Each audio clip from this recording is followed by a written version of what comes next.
Magandang buhay! Welcome back to my mini vlog.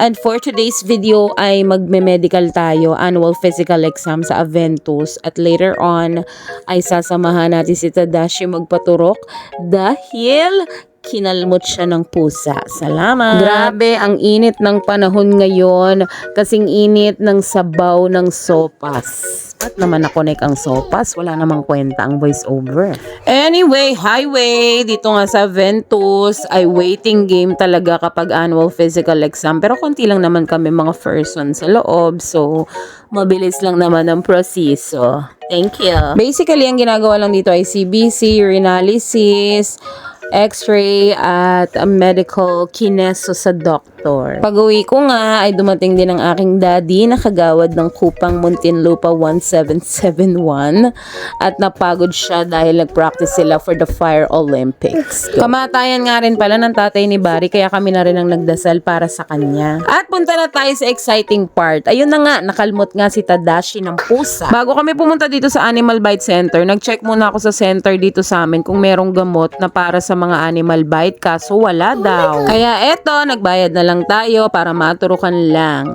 Sobrang kulit kasi. Maraming salamat kung umabot ka pa sa video na to. Piliin mo palagi maging masaya at huwag kalimutang magdasal sa Panginoon. Bye!